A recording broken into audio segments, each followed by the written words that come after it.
ഇനി വൈകേണ്ട, ഇന്ന് തന്നെ നിങ്ങളുടെ വീടിനായി സിസോ സന്ദർശിക്കൂ. സിസോ, മേക്ക് ലൈഫ് സിമ്പിൾ. കേരള വ്യാപാരി വ്യവസായി ഏകോപന സമിതി പട്ടാമ്പി യൂണിറ്റ് പട്ടാമ്പി നഗരസഭാ കൌൺസിലർമാർക്ക് സ്വീകരണം നൽകി. KVVS സംസ്ഥാന വൈസ് പ്രസിഡന്റും ജില്ലാ പ്രസിഡന്റുമായ ബാബു കോട്ടയിൽ ഉദ്ഘാടനം നിർവഹിച്ചു. കേരള വ്യാപാരി വ്യവസായി ഏകോപന സമിതി പട്ടാമ്പി യൂണിറ്റ് പട്ടാമ്പി നഗരസഭാ കൌൺസിലർമാർക്ക് സ്വീകരണം നൽകി.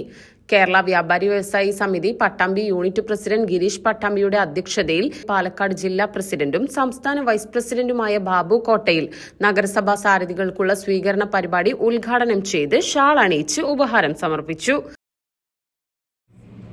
ഈ ജനപ്രതിനിധികൾക്ക് അവർ തെരഞ്ഞെടുക്കപ്പെട്ടതിന് ശേഷം ആദ്യം സ്വീകരണം നൽകുന്നവരുടെ പട്ടികയിൽ അതിൽ വ്യാപാരികൾ ഉണ്ടാകണമെന്ന ഉത്തമ ബോധ്യത്തോടു കൂടി തന്നെയാണ് ആ തീരുമാനം നമ്മൾ ഏറ്റെടുത്തിട്ടുള്ളത്. അതിനൊരു കാരണം, നമ്മുടെ സംസ്ഥാനം ഈ രാജ്യത്ത് വേറിട്ട് നിൽക്കുകയാണ്. മറ്റു 28 സംസ്ഥാനങ്ങളിലും 8 കേന്ദ്രഭരണ പ്രദേശങ്ങൾക്കും അവകാശപ്പെടാൻ കഴിയാത്ത ജീവിത നിലവാര സൂചികയിലെ ഏതാവുപോലെടുത്ത് പരിശോധിച്ചാലും കേരളം എന്ന സംസ്ഥാനം ഒരു പടി മുന്നിൽ നിൽക്കുന്ന സംസ്ഥാനം. അത് ജീവിത നിലവാരം ഏത് തലത്തിൽ നോക്കിയാൽ, ആരോഗ്യത്തിന്റെ കാര്യത്തിൽ, മരണനിരക്കിന്റെ കാര്യത്തിൽ, വിദ്യാഭ്യാസത്തിന്റെ കാര്യത്തിൽ, ഇതിലെല്ലാം കേരളം വേറിട്ട് നിൽക്കാനുള്ള ഒരു കാരണം ഈ സംസ്ഥാനം രൂപീകരിച്ചത് മുതൽ നാളെ വരെ ഈ സംസ്ഥാനത്തിന് നേതൃത്വം കൊടുക്കുന്നു.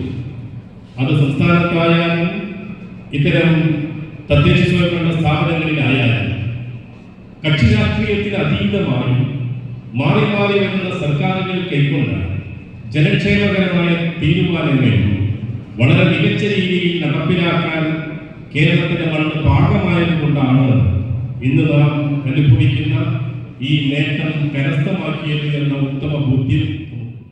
നഗരസഭാ chairperson TP Shaji, vice chairperson Asna Haneefa, നഗരസഭാ കൌൺസിലർമാരായ P Vijayakumar, Girija P, TP Usman, സംഗീത പ്രമോദ്, CS സുരേഷ്, ജിതേഷ് മോഴിക്കുന്നം തുടങ്ങിയവർ മറുപടി പ്രസംഗം നടത്തി.